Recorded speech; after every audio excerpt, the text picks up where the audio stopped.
हमारे रहते आप बेरोजगार क्यों हैं? सरकारी नौकरी की सबसे अच्छी तैयारी, सबसे अच्छे अध्यापक, सबसे कम फीस, हरियाणा का नंबर 1 कोचिंग सेंटर ICS। नमस्कार, मैं हूं प्रमोद और आप देखना शुरू कर चुके हैं दी सड़कनामा.com। इस वक्त मैं मौजूद हूं ऐलनाबाद विधानसभा क्षेत्र में और चूंकि ये जो इलाका है राजस्थान के बॉर्डर पे बसा हुआ इलाका है, इस वक्त द सड़कनामा.com की चुनाव यात्रा है वो ढाणी सेरा में मौजूद है। ये आपको दिखा रहा हूँ, ये बागवानी की तस्वीर दिखा रहा हूँ। बालू रेत में जो है बाग है वो लगाया जा रहा है, यानी कि लगा दिया गया है।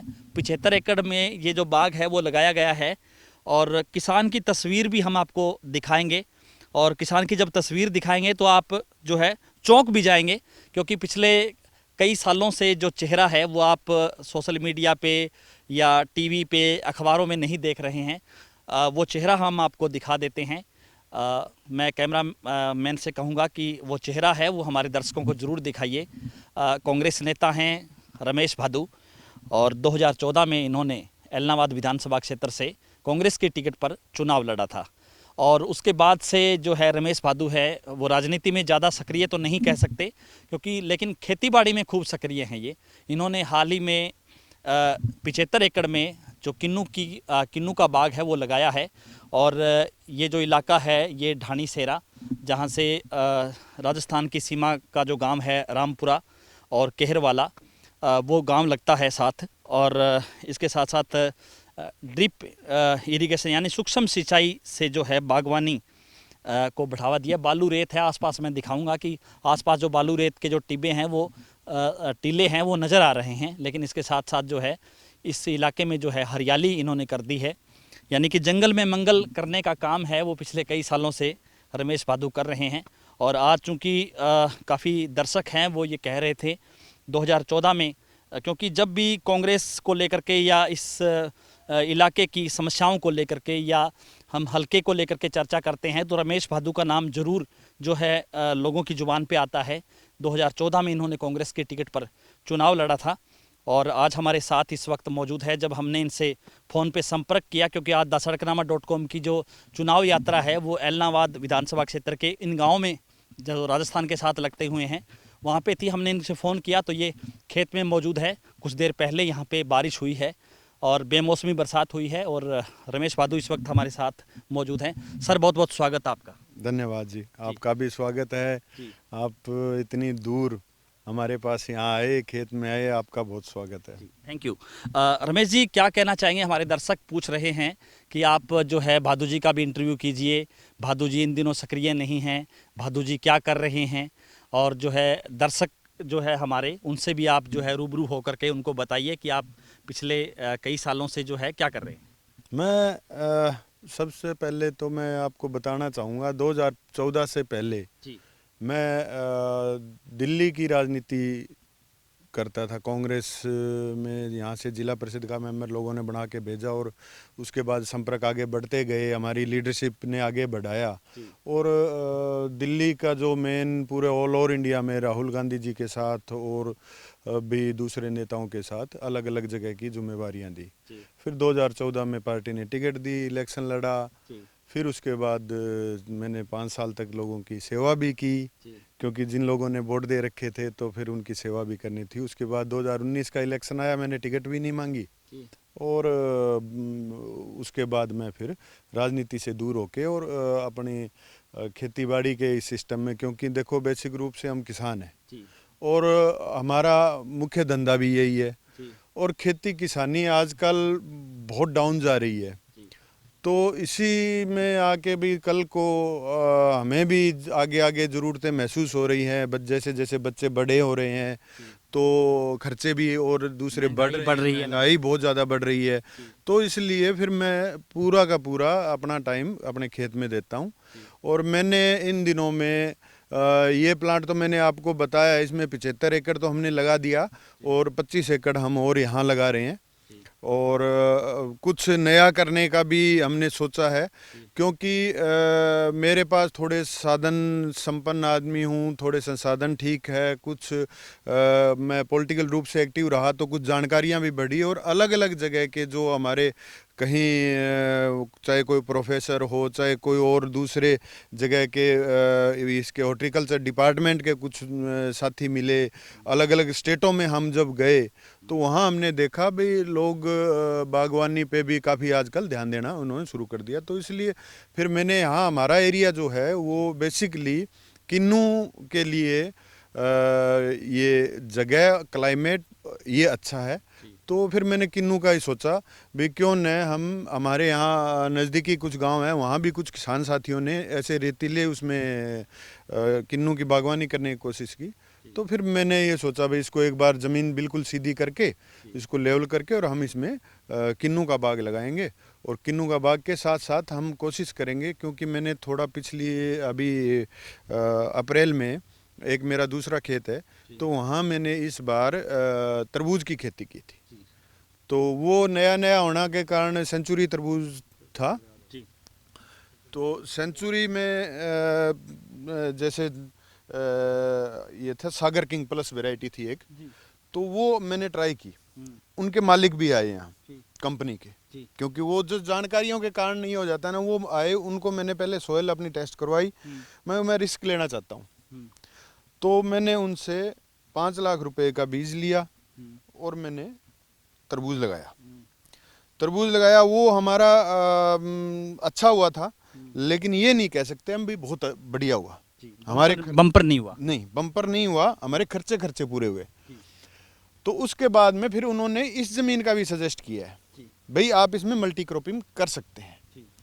तो ये फिर हम अब की बार ये प्लानिंग कर रहे हैं, क्योंकि हमने ड्रिप वगैरह सारी तैयार कर ली है, पौधे हमने लगा दिए हैं। और मैं कोशिश ये करता हूँ, क्योंकि जब साधन संपन्न हूँ तो मैं इसमें देखता हूँ भाई अगर कैसे चलते हैं। बाकी हॉर्टिकल्चर डिपार्टमेंट तो ऑल ओवर इंडिया के मेरे कई साथी हैं, हिमाचल में भी हैं, कुछ कर्नाटका से थे, कुछ गुजरात से भी मेरी बात हुई। और आजकल बाकी यूट्यूब चैनल्स पर काफ़ी सारी जानकारियाँ मिल जाती है। तो उन साथियों ने कहा भी आपकी इस बालू मिट्टी में बहुत अच्छा चलेगा। और इसके अलावा जैसे हमारे यहाँ हॉर्टिकल्चर का सेंटर है, सिट्रस एक्सीलेंस सेंटर मांगियाना में, तो उनके डॉक्टर साहब यहाँ आए थे, उनके साथ इजराइल से भी एक टीम आई थी। उस टीम ने ये बताया था भी आप यहाँ अनार का भी कर सकते हैं। ये सेम मिट्टी इजराइल की और सेम सिचुएशन की, सेम क्लाइमेट के जगह पे हैं हम। तो वो भी हम सोच रहे हैं, कुछ हमने एरिया खाली रखा है अनार का भी और बेर का भी। एक बीकानेर जो एग्रीकल्चर यूनिवर्सिटी है वहाँ से डॉक्टर साहब का फ़ोन आया था, उन्होंने कहा है भी आप हमारे बेर की एक वैरायटी है गोला वैरायटी, बोला आप वो भी थोड़ा कुछ एरिया में ट्राई करो। तो वो मैंने कुछ 5-7 एकड़ उसके लिए रख लिया, कुछ 10 एकड़ हमने अनार के लिए रखा है, कुछ और दूसरे भी ट्राई करेंगे, ताकि यहाँ अलग अलग उसमें हमने मेजर क्रॉप तो की है किन्नू की, ट्रायल बेस पे हमने किया है दूसरी चीज़ों का। तो उनमें कौन सी चीज़ बढ़िया चलेगी, कौन सी फसल अच्छी होगी, किससे ज़्यादा इनकम होगी, तो ये सोच के। और कुछ एक हमारे साथी हैं इधर मेहरवाड़ा राजस्थान में, महेश शारदा जी, उनके वहाँ उन्होंने खजूर की एक वैरायटी लगाई हुई है बरी, और हमारे एक्सीलेंस सेंटर में भी है। तो इनकी रिकमेंडेशन वो भी है भी आप कुछ एरिया आप उसमें लगाइए, खजूर भी लगाइए। तो वो हमने थोड़ा थोड़ा पैच, मेजर क्रॉप तो हमने रखी है किन्नू की, और थोड़े थोड़े 5-5, 10-10 एकड़ हम लगा रहे हैं दूसरी फसलें। तो उसमें क्या है, जो फसल अच्छी चलेगी तो हम आगे किसानों को सजेस्ट करेंगे भाई आप इस उसमें जाइए, ताकि कल को हमारा एरिया तो बिल्कुल बरानी है, आप रेगिस्तान देखिए, ये टिब्बे एकदम ऐसे टिब्बे हैं, यहाँ से आपको 3 किलोमीटर तक तो कोई आदमी नहीं दिखाई देगा। हम बिल्कुल टेल के ऊपर है, शेरावाली माइनर की टेल है, एक इधर किशनपुरा माइनर है उसकी टेल है, घग्गर की हमारी टेल है। पानी यहाँ बहुत कम आता है, सबसे मेजर प्रॉब्लम है पानी की। और पानी की प्रॉब्लम को लेके हमारे किसान कम से कम 120 दिन हो गया आज यहाँ धरने पे बैठे हुए। तो उस प्रॉब्लम को लेके और फिर कम फसल में, कम पानी में फसल अच्छी निकाल पाएँ, तो इसलिए हमने कोशिश की है थोड़ा हम ड्रिप वगैरह डाल के, और इसमें हमें हॉर्टिकल्चर डिपार्टमेंट ने भी साथ दिया है। अभी तक तो मैंने मेरे खुद के ही पैसे लगे हुए हैं, लेकिन गवर्नमेंट की स्कीम है भाई, आपको पौधे भी देते हैं, कुछ ड्रिप का भी कुछ 80-90% वो देते हैं, और टैंक वगैरह का भी। टैंक का 100% देते हैं। तो वो भी हॉर्टिकल्चर डिपार्टमेंट के भी हम संपर्क में हैं। तो ये आपने ये जो बालू रेत के जो बड़े बड़े टीले हैं उनको आपने समतल किया, इसमें भी बहुत लंबा टाइम लग गया होगा। हाँ, इसमें हमने ये तो आप मानोगे नहीं, तकरीबन 2 महीने तक हमारे ट्रैक्टर चले थे, 30-30 ट्रैक्टर। जी। तो फिर हमने ये हमारी लेवल हो पाई, समतल हो पाई। उसके बाद में हमने लेज़र लेवलर की, आजकल तो इंस्ट्रूमेंट ऐसा आता है, वो लेज़र लेवलर से एक लेवल है पूरा एरिया। लेकिन इसमें हमारे प्रॉब्लम क्या आती है, जैसे गर्मी के टाइम में आंधियाँ चलती है, आंधियों में वो टिल्ले यहाँ से उड़ के यहाँ से उड़ के वो अलग अलग वो भी बन जाता है। तो इसलिए प्रॉब्लम्स तो बहुत है, वो हर बार इसको तैयार करना पड़ता है। और क्या कहना चाहेंगे, जिस तरह से चुनाव आ गया एलनाबाद विधानसभा क्षेत्र का, और चुनाव को लेकर के जो है परिस्थितियां किस टाइप की है, आपने भी चुनाव लड़ा, समस्याएं किस टाइप की है, आप जो बेहतर बता सकते हैं दर्शकों को। देखिए, सबसे पहले तो मैं किसान हूँ। आज के दिन अगर हम सोचें तो महंगाई अपने चरम सीमा पे है। क्या उसका कारण है, क्यों काबू नहीं आ रही है, क्या वजह है? किसान आज के दिन सड़कों पे है। ये नहीं है फसलें कम नहीं हो रही है, लेकिन कहीं ना कहीं दिक्कतें काफ़ी है, और किसान के ऊपर ही सारा सिस्टम चलता है। जो मैं मानता हूँ किसान के ऊपर ही निर्भर है, चाहे वो हमारे बाजार के साथी हों, अब व्यापारी हैं जो, तो ये तो है नहीं कोई अबानी अडानी है, हमारे व्यापारी हैं वो पूरे किसान के ऊपर है। किसान की फसल अच्छी होगी, अच्छे भाव पे बिकेगी, किसान बाजार में जाएगा, तो बाजार में फसल लेके जाएगा, तो सबसे पहले मजदूर का काम चलेगा। सबसे पहले तो चलेगा ही गांव की जो मजदूर हैं उनका काम, खेतीहर मजदूर है, खेतीहर मजदूर पहले तो, क्यों किसान की फसल अच्छी होगी तो वो मजदूर लगाएगा, काम मिलेगा। उसके बाद बाजार में जाएगी तो फिर बाजार के मजदूर को काम मिलेगा, फिर वो पैसे लेके जाएगा मार्केट में, फिर मार्केट में वो पैसा डिस्ट्रीब्यूट होगा, फिर आगे से आगे जैसे हम कपड़े ले आए, फिर वो कपड़े वाले आगे से अपना फिर थान मंगवाएंगे, फिर वो देंगे। तो इस तरह से चेन सिस्टम है। और इस चेन सिस्टम में ये जो डीजल पेट्रोल की जो महंगाई है, तो ये सबसे बड़ी बाधा मेरे को ये लगती है। अब जिस तरह से कई जगह की बातें उठ रही है, भाई इसको जीएसटी में लेना चाहिए, तो जीएसटी में ले लोगे तो आपके टैक्स का फर्क पड़ जाएगा, डीजल पेट्रोल कम हो गए तो ये महंगाई कम हो जाएगी। मैं ये मानता हूँ किसान की फसल कम नहीं हो रही है। 10 साल पहले जो फसल होती थी, जैसे मान लीजिए अगर नरमा 10 कुंटल किले का हो रहा है, तो नरमा 10 कुंटल किले का हो रहा था। जैसे पिछली बार तो खराब हो गया, इस बार बहुत ज़्यादा खराब हुआ है। इसमें गवर्नमेंट को मदद करनी चाहिए। इसमें बीमा कंपनियों ने पहले शुरू में लूट मचाई थी, अभी भी बीमा नहीं दे रहे हैं। पिछली बार का भी गवर्नमेंट ने ये कहा था भी हम स्पेशल गिरदावरी करवाएंगे और हम करेंगे। इसमें क्या है प्रमोद जी, मैं आपको बताना चाह रहा हूँ, किसान, व्यापारी, कर्मचारी, ये जो सिस्टम है ये गवर्नमेंट की रीढ़ है। और इस रीड में क्या है, पहले क्या होता था, पहले हम ये मानते थे भाई अगम खेती, मध्यम व्यापार, और वो ऐसे करके जो हमारे कहते थे उत्तम खेती बोलते थे, उस टाइम ये था।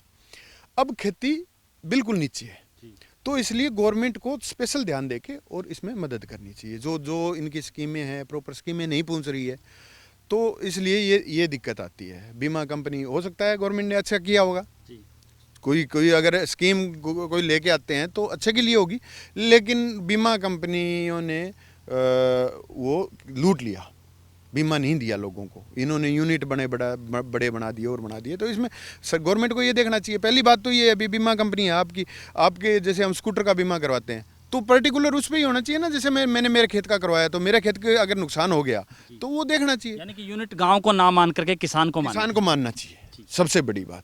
अब कई बार क्या होता है, हमारे जैसे पुराने बुजुर्गों से सुनते हैं, ओले गिर गए, एक खेत में भी आधे खेत में गिर जाते हैं, आधी फसल एकदम चौपट कर देते हैं। तो वो कहते हैं ना पुराने भी, एक लंबा सरे में जाते हैं तो वो एक लाइन में जाते हैं, वो आधी फसल नुकसान होगी, लेकिन वो नहीं मानते। तो इस तरह से बड़ी दिक्कतें हैं। कई बार क्या होता है, एक किसान ने आग लगाई, साथ वाले के खेत में आग पहुंच गई, तो वो 2 एकड़ तो उसकी आग से जल गई, बाकी बेचारे किसान ने तो यहाँ मार के बचा ली, तो वो उस 2 एकड़ का तो मिलना चाहिए जब बीमा के पैसे काटते हैं। तो इस तरह से कमियां हैं इसमें कोई सोचता नहीं है, चाहे किस वजह से नहीं सोच, क्या मुझे नहीं पता। और तीसरा, हमारे यहाँ की जो प्रॉब्लम है, हमारे यहाँ की बहुत बड़ी प्रॉब्लम पानी की है। हम बिल्कुल टेल के ऊपर हैं, बिल्कुल रेगिस्तान में है। यहाँ हमारे किसान 120-150 दिन से धरने पे बैठे हैं, कोई सुध लेने वाला नहीं है, कोई संभालने वाला नहीं है, चाहे किसी भी पार्टी का। मैं ये नहीं कह रहा भाई ये बीजेपी नहीं आई या कांग्रेस नहीं आई या और नहीं आई, लोगों ने मिलकर करनी चाहिए। किसी भी पार्टी ने हमारा कोई हल नहीं किया, तो इसलिए हम सबसे बड़े दुखी हैं। पानी ना आना, अगर किसान के पास पानी आएगा तभी उसकी खेती होगी, तभी उसका काम चलेगा, तभी उसके बच्चे पढ़ पाएंगे, तभी उसके पास 2 पैसे आएंगे। हमारे ये जो पूरा इलाहाबाद क्षेत्र है, प्रमोद जी आप तो सारे घूमे हो, ये पूरा क्षेत्र ही टेल पे है और हर जगह प्रॉब्लम रहती है। अब कहीं पानी चोरी की प्रॉब्लम है, कहीं किसी तरह की प्रॉब्लम है। हम इस जो इलेक्शन हो रहा है इसमें मन भी ये बनाया, अभी हम भी डिमांड करेंगे हमारा पक्का पानी हो। हमारे यहाँ पीने के पानी की भी दिक्कत है। राजस्थान से लाते हैं टैंकर से, हमने कुछ पहले खेड़ी गुसाइण और वहाँ जी जी जी बहुत सारे गांव ऐसे हैं, क्योंकि इलाहाबाद विधानसभा क्षेत्र के तकरीबन 30 गांव बॉर्डर पे पड़ते हैं, तो राजस्थान से पानी लेके आते हैं पीने का। यहाँ करमशाना गांव है, वो तो डंडेला गांव से पानी लेके आता है पूरा का पूरा, टोटली गर्मी के टाइम में। तो देखिए, आप हरियाणा में रह रहे हैं तो हमसे अच्छे तो राजस्थान वाले ही हैं फिर, जिनके यहाँ पे पानी तो है पीने का। यहाँ पीने के पानी की दिक्कत है, खेत में लगाने की तो बाद की बात है। तो इस तरह से बहुत सारी प्रॉब्लम्स हुए हैं। यहाँ कोई जो अभी बच्चे हैं तो उनके लिए नौकरी की कोई व्यवस्था नहीं है, रोजगार बिल्कुल भी नहीं है। इस एरिया को किसी ने नहीं संभाला। हम थे, हमारी भी इतनी पहुंच नहीं थी भी हम कोई रोजगार का साधन हम लेके आए। यहाँ कोई फैक्ट्रियाँ, कोई बड़ा उद्योग, किसी ने इस बारे में ये नहीं किया भाई इस क्षेत्र को कोई हम रोज़गार का ऐसा पक्का साधन दे जिसमें 5-7 हज़ार बच्चे अगर लग जाए। क्योंकि यहाँ ज़मीनें बहुत है, अगर यहाँ किसी की फैक्ट्री लग जाए, मान लीजिए दूसरी जगह से जाते हैं, अगर हीरो मोटर्स की यहाँ, जैसे मैं एक एग्जांपल दे रहा हूँ, जैसे आप मारुति बंद करके जा रही है, मारुति की यहाँ आप ज़मीन दिलाइए, यहाँ लगवाइए और यहाँ कम से कम 10,000 बच्चे एडजस्ट होंगे। तो इलाहाबाद क्षेत्र के लड़के सरकारी नौकरी के, मैं नहीं कह रहा, अगर उद्योग होंगे तो रोजगार मिलेगा, रोजगार मिलेगा तो पैसा आएगा, पैसा आएगा तो क्रांति आएगी, तरक्की होगी। यहाँ आप ये कॉटन बेस्ड है, यहाँ कॉटन का लगाइए, यहाँ ये किन्नू बेस्ड भी है, आप प्रमोट करके, अभी तो चलो अच्छा प्रमोट चल रहा है शायद किन्नू, हम भी कर रहे हैं। मैं लोगों को सब बोलता हूँ, मेरे गांव में भी बोलता हूँ, यहाँ अमरूद का एरिया बनाइए आप इसको, अमरूद बहुत अच्छा चलता है। मैंने खुद अपना 1 एकड़ ज़मीन रख के ट्रायल लेके और उसमें अमरूद पहले लगाया और 7 वैरायटी लगाई। उन वैरायटियों में जो अमरूद अच्छा चला वो वैरायटी हमने, जो जिसमें सबसे अच्छा वो है, वो मैंने खुद 25 एकड़ लगाया। तो अब इस तरह के आप अमरूद पे आधारित लगाइए। यहाँ मटर बहुत होती है, आप मटर के लगवा दीजिए। यानी कि आप किसी भी फील्ड में, जिस तरह से आपके रानिया में टमाटर वगैरह ज़्यादा होता है, टमाटर बहुत होते हैं, मिर्च बहुत होती है, तो आप यहाँ से किसी भी तरह का आप एक कृषि आधारित उद्योग इधर आप लगा सकते हैं। अगर आप दूसरा नहीं लगाना चाहते तो आप कृषि उद्योग आप चेन बनाइए, और गवर्नमेंट का कोई मुश्किल नहीं है। और जिस तरह से गवर्नमेंट कहती है कृषि कानून लागू करेंगे, कर दीजिए किसान पे कृषि कानून लागू, कोई दिक्कत नहीं, लेकिन उसको सिस्टम तो दीजिए, अब ये चेन दे दीजिए। मैं आपको गारंटी के साथ कह सकता हूँ, किसान धान कणक में अपने मजे के लिए नहीं जा रहा। हमारे पास और इलाज नहीं है, हम जाएं कहाँ? हम सरकार से क्यों कहेंगे भाई हमें इसकी MSP दे दो? हम अपने खाने के लायक कणक पैदा कर लेंगे, खाने के लायक धान पैदा कर लेंगे। कई ऐसे एरिया हैं, अब जैसे आप रानिया बेल्ट का मान लो, तो वहाँ दूसरी फसल हो नहीं सकती सिवाय धान के, सिवाय धान और सिवाय गेहूं के। तो आप उन लोगों पे कैसे थोप दोगे? तो उनको MSP आप एरिया चिन्हित कीजिए। अब यहाँ कह दें यहाँ धान कर दें, अब मेरे यहाँ टिल्ले में गवर्नमेंट मेरे को बोल दे भी धान कर दे, कहाँ से कर दूंगा? नहीं हो पाएगा।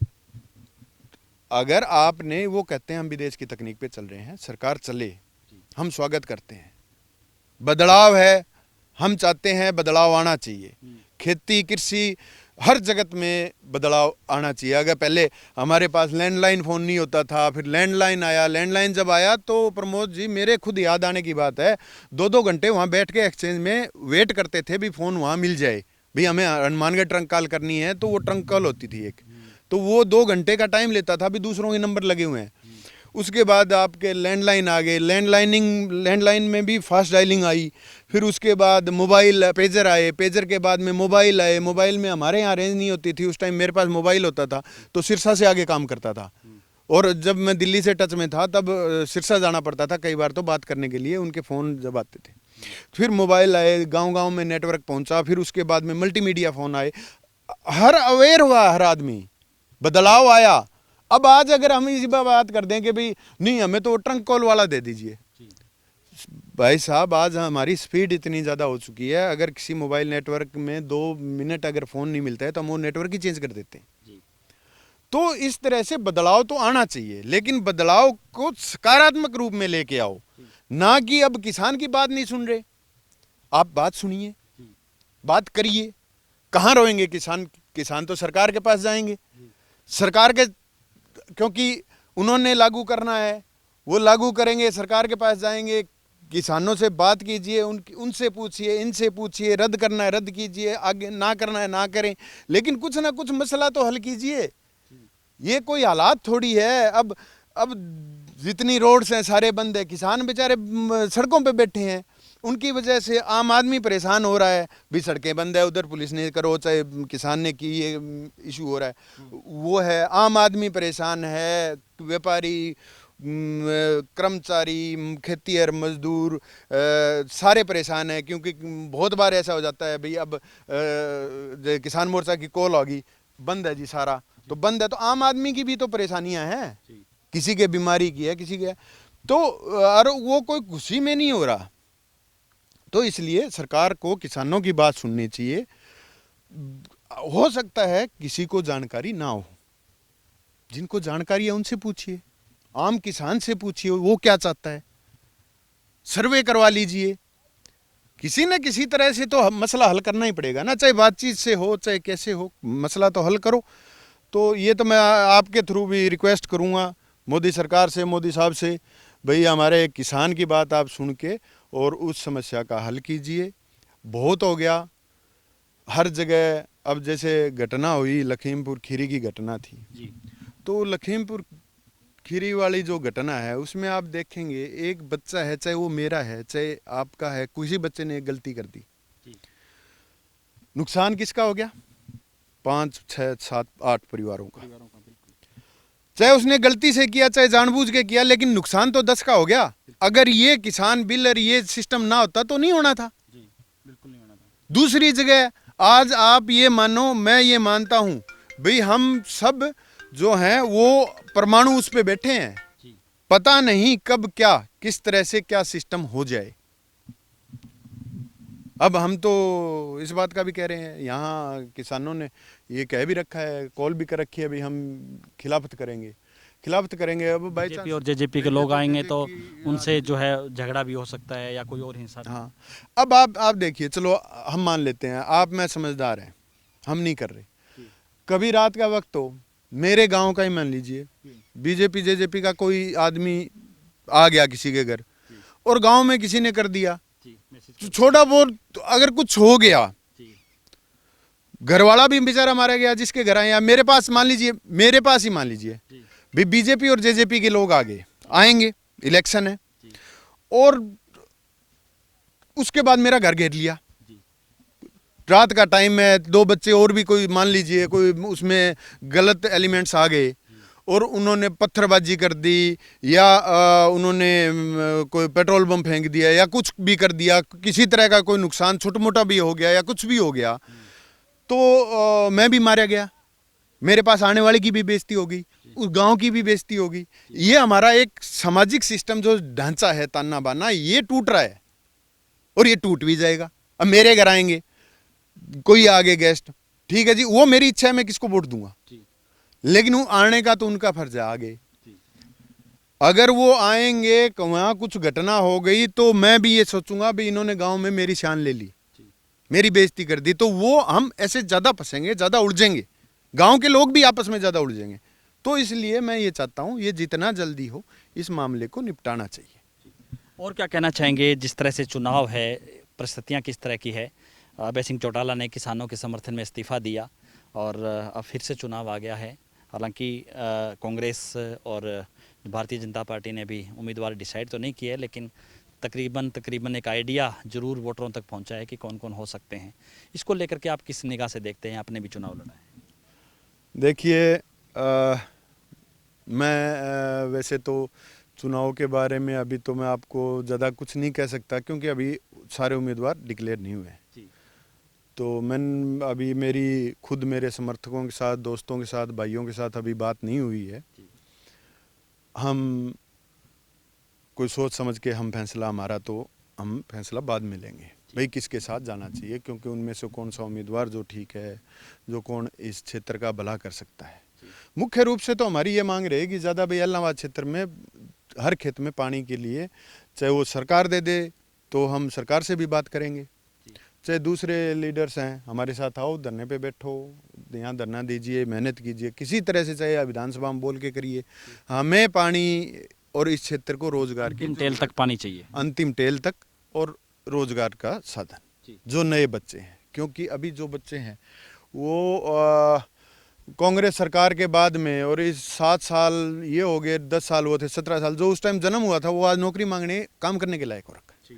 तो हम ये चाहते हैं भाई अब नई पीढ़ी है, नई पीढ़ी को आगे बढ़ाना है, तो इसलिए हमें रोजगार की ज़रूरत है। तो जो सरकार या जो आदमी या जो नेता हमें इसमें ठीक लगेगा, हमें वायदा करेगा, और या जिस तरह से हमारा मन टिकेगा, तो हम उसके साथ जा सकते हैं। तो पिछली बार जिस तरह से आपने अभय चौटाला को सपोर्ट किया, इस बार अभी पत्ते नहीं खोल पा रहे हैं आप? नहीं, पिछली बार हमारा समर्थन का कारण क्या था, क्योंकि जो उम्मीदवार थे, सारे जो उम्मीदवार खड़े थे, तो उसमें से एक उम्मीदवार का मामला था, पानी हमारे यहाँ नहीं आने देते, वो पानी चोरी का मामला था, एक पे चिट्टे का आरोप लग रहा था। तो हमने किसान भी बचाना है, हमारे बच्चे भी बचाने हैं, तो इसलिए हमने खुले रूप से अभय सिंह चौटाला जी का समर्थन किया था। तो अब फिर अभय सिंह चौटाला जी किसानों के समर्थन में यहाँ दोबारा फिर आए हैं, तो अभी उनके सामने कौन कौन उम्मीदवार आते हैं, उनसे मिले भी नहीं, अभी कोई हमारे समर्थकों की भी बातचीत नहीं हुई है।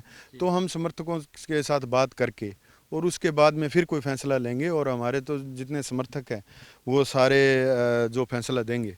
तो यानी कि जब सभी पार्टियों की टिकट डिक्लेयर हो जाएगी, हाँ, उसके बाद एक इंटरव्यू और में दूसरे इंटरव्यू में आप बताएं। ये देखिए, आपको मेरे को लगता है 30 तारीख को इलेक्शन है, 30 तारीख तक तो आना पड़ेगा, और मैं आपको इनवाइट करता हूँ 30 तारीख तक जब भी आप इधर आएँ तो मेरे गांव में इधर ज़रूर होके आएँ, क्योंकि इसमें आने के बाद में आपको ये हो जाता है भी पूरा हल्का हमने कवर कर लिया, ये लास्ट गांव है हमारा। तो इसलिए मैं इनवाइट करता हूँ आपको, आप जब भी आएँ तो वो तो इधर आएँ, इंटरव्यू भी होते रहेंगे और मज़ेदार इंटरव्यू भी होंगे। जब किसी के साथ हम लगेंगे, जुड़ेंगे, आपस में मिलें, तो हो सकता है हम इकट्ठे ही उनके साथ आपको इंटरव्यू के लिए बुलवाएं। तो उनके और मैं तो देखो ये मानता हूँ, आपके चैनल को भी बधाई देता हूँ भी, आपके व्यूअर बहुत हैं।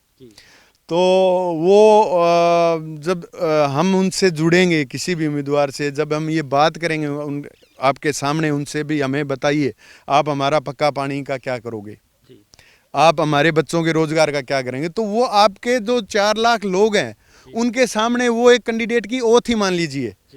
अगर वो नहीं करेंगे, अपनी बात से बदलेंगे, तो इलेक्शन तो 2 साल बाद में फिर आ रहे हैं, फिर अगले बार हम पटक देंगे उनको। इतना थोड़ा बहुत तो हमारे साथी भी तो इतने कमज़ोर नहीं है कि भी जो जिसको आगे बढ़ाएंगे तो उसको पटकेंगे भी। बिल्कुल, सोशल मीडिया भी चुनाव के दौरान जो है भूमिका है उसकी रहती है। आजकल जो है नेताओं के बयान है वो रिकॉर्ड हो जाते हैं, सोशल मीडिया पे रहते हैं, यूट्यूब पे, फेसबुक पे, और जब चुनाव आ जाते हैं तो वो पुरानी क्लिप है वो आ जाती है कि आप ये कहने वाले थे और ये आप यहाँ चले गए। जी जी जी, ये मैं यही आपको बोल रहा था, अभी मैं आपके सामने ही, क्योंकि आपकी क्लिप्स तो मेरे को लगता है कभी नहीं धुलेगी, क्यों सिरसा तेज तो आज तो बहुत ज़्यादा आगे चला गया है दूसरे चैनल्स के मुकाबले में, और सोशल मीडिया के बहुत सारे चैनल्स भी, चलो हमारे साथ ही आएंगे, सारे साथी होंगे। तो मैं आपके सामने विशेष रूप से उन जिन उम्मीदवार का हम समर्थन करेंगे उनसे आपके सामने ये कहलवाएंगे, और ये हम देखेंगे भी हमें पानी कौन दे सकता है, हमारे बच्चों को रोज़गार कौन दे सकता है। हाँ, हम ये नहीं कहते भी हमें 6 महीने में कर दो, हमें 1 साल में 2 साल में कब करेंगे, हमें कोई स्थायी हमारा जुगाड़ चाहिए, क्योंकि आज के दिन हमारे यहाँ पानी पीने का नहीं है। तो ये माना जाए अंतिम सवाल भी जो है आपकी इस चुनाव को लेकर के अहम भूमिका रहने वाली है। देखिए पिछली बार भी हमारे साथियों ने काफ़ी मेहनत की थी, और मैं ये समझता हूँ, मैं धन्यवाद भी करता हूँ उन साथियों का जिन्होंने मेहनत की और जिस उम्मीदवार के साथ लगे उनको जीत के सिस्टम तक पहुँचा दिया। तो अभी भी कोशिश करेंगे, वो साथी जीत के उस तक पहुँचे जो आपके वादों पर खरा उतरेगा। जो हमारे भाई जो डिमांड्स, देखो मेरी पर्सनल नहीं है, मैं आपके सामने आज कह सकता हूँ, मुझे अपने बेटे को कोई नौकरी नहीं लगवानी है, अगर उसमें काबिलियत होगी वो लग जाएगा। मैं सरकार से नहीं कहूँगा, मुझे कुछ नहीं चाहिए, लेकिन इस क्षेत्र के लिए पानी चाहिए। मैं किसान हूँ, मुझे किसान के तौर पे पानी चाहिए। आगे मेरा बेटा है, वो पढ़ के आया है, अब सनावर स्कूल से पढ़ गया है, दिल्ली यूनिवर्सिटी में उसका एडमिशन है, वो वहाँ से पढ़ रहा है। हमारी लॉकडाउन में घर रहता है, कॉलेज आज तक जा नहीं पाया। हमारी डिस्कशन रोज होती है, बेटा क्या करेगा। जब मेरे बच्चे को खुद को भी नहीं समझ आ रही भी हम किस फील्ड में आगे जाएं, चलो उसको तो मैं समझाता हूं, लेकिन गांव के आम आदमी के बच्चे को कौन समझाएगा, वो फिर कहां जाएंगे। अब मैं आपको एक चीज और दिखाता हूं, ये मेरे गांव के बच्चे हैं, आप इधर थोड़ा, मैं एक नई चीज दिखाता हूं, ये देखिए, ये जो बच्चे हैं, ये यहाँ इनके लिए मैंने अपनी जमीन में ग्राउंड दे रखा है, वो थोड़ा आगे कहूंगा। मैंने इनको कह रखा बच्चों गलत काम मत करो, आप खेलो कूदो। मैंने अपने बाग की लाइनें छोड़ दी, इनके लिए पानी की व्यवस्था सारी हम करते हैं। सारे बच्चे ये मिलिट्री की, पुलिस की, हर चीज़ की ट्रेनिंग यहाँ करते हैं। मेरे गांव के अभी आप देखेंगे आधे घंटे में यहाँ कम से कम 50 बच्चे खेलते हैं आके। और ये हमारे गांव में देखो हमारे बुजुर्गों का बसाया हुआ है। हमने पहले जब चिट्टे वगैरह की जब बात थी तो हमने यहाँ पुलिस इंस्पेक्टर को और सबको बुला के ये बोल दिया था, भाई अरे इधर आओ बच्चों, बात जाओ। तो हमने बोल दिया था भाई हमारे गांव को हम खराब नहीं करने देंगे, और जो हमारे बुजुर्गों ने गांव बसाया है, हमारा एक पेट का गांव है, और हम इसमें चिट्टे को आने नहीं देंगे। जो चिट्टा बेचता हुआ खाता हुआ पकड़ा गया तो पहले गांव सजा देगा और पुलिस को हम खुद पकड़वाएंगे। तो मैं आपको दावे के साथ कह सकता हूं गांव वालों ने वो बात समझी, गांव वालों ने मानी, और हमारे गांव का एक भी लड़का हमने चिट्टा की तरफ नहीं जाने दिया। तो ये हमारे लिए हम ये परमात्मा का सौभाग्य मानते हैं, क्योंकि हमारे एक पेट के गांव होने के कारण सभी लोग इस चीज़ को समझते हैं भी गलत धंधे में नहीं जाना चाहिए। और प्रमोद जी एक मैं और आपको विशेष बताना चाहूँगा, हमारे गांव का रिकॉर्ड है, हमारे गांव का नाम थाने में नहीं है, कभी कोई मुकदमा नहीं होता, कभी कोई किसी तरह की कोई घटना नहीं होती, किसी तरह की कोई चोरी नहीं होती। तो अटकर चढ़िया हो रहा है, तो इसलिए हमारा बहुत अच्छा गांव है। हम परमात्मा से भी मैं दुआ करता हूं भी इस गांव को ऐसे ही बनाए रखे, ये बच्चे मेहनत करें, आगे जाएं, आगे निकलें, और अपने काम धाम और अपनी ज़िंदगी आगे भविष्य बनाने के लिए काम करें। धन्यवाद। तो ये थे हमारे साथ रमेश भादु, और जो काफ़ी कुछ युवा भी हमारे साथ जुड़े हैं, जो यहाँ पे आर्मी की तैयारी करते हैं, पुलिस की जो नौकरी है उसको फिजिकल को लेकर के भी लगातार ये जो तैयारी करते हैं स्टूडेंट्स हमारे साथ हैं गांव के। हम उनसे भी चर्चा करते हैं, क्योंकि सड़कनामा.com की चुनाव यात्रा है वो ढाणी सेरा गांव में है, राजस्थान पे बसा हुआ, बॉर्डर पे बसा हुआ ये गांव है। सर क्या नाम आपका? अजय जी। तो आप क्या करते हैं? ये आर्मी की तैयारी करते हैं यहाँ पे। तो आपने कहाँ तक पढ़ाई की, अब कहाँ पढ़ रहे हैं? JM की है, उसके बाद पढ़ाई नहीं की। अच्छा। उसके बाद ये आर्मी की तैयारी कर रहे हैं 3 साल से लगातार। 3 साल से कर रहे हैं। हाँ जी। तो कितनी भर्तियाँ आपने अटेंड की है इस दौरान? जी 3 भर्तियाँ अटेंड की है। जी। तो क्या क्या दिक्कतें रही तीनों भर्तियों की? नहीं रेस ही नहीं हुई जी, क्योंकि गांव में पहले ग्राउंड था नहीं, कहीं तैयारी तो करते नहीं, गांव में ऐसे ही सड़कों पे थोड़ा बहुत। उसके बाद इन्होंने यहाँ 2 साल से ये ट्रैक दे दिया, इसके बीच हम यहाँ तैयारी कर रहे हैं और कोरोना में भर्ती भी नहीं आई 2 साल से। जी। तो अब क्या लग रहा है कि तैयारी कितनी मजबूत तैयारी बढ़िया है जी। जी। अब भर्ती का इंतज़ार है जी। यहाँ लगभग 25 युवा छोरा लड़के आते हैं जी, और जो आते हैं सारे अभी थोड़ा ये काम का टाइम चल रहा है जी, खेतों में जी। सुबह शाम दोनों टाइम बढ़िया वर्क लगाते हैं अपना।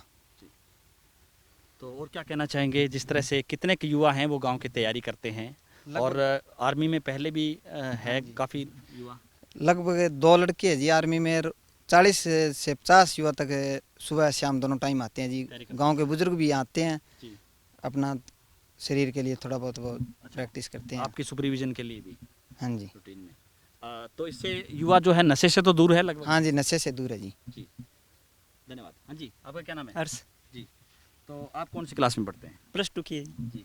तो आप भी आर्मी की तैयारी कर रहे हैं? ये सर। जी। तो हाइट तो आपकी कम लग रही है या ठीक है? नहीं जी, आर्मी कलर रखनी है हाइट, अच्छा, कलर के अंदर फिट है। अच्छा, कलर के अंदर फिट है। तो आपने भी कोई भर्ती अटेंड की है? नो सर, पहली भर्ती। अच्छा, पहली अभी प्रयास कर रहे हैं।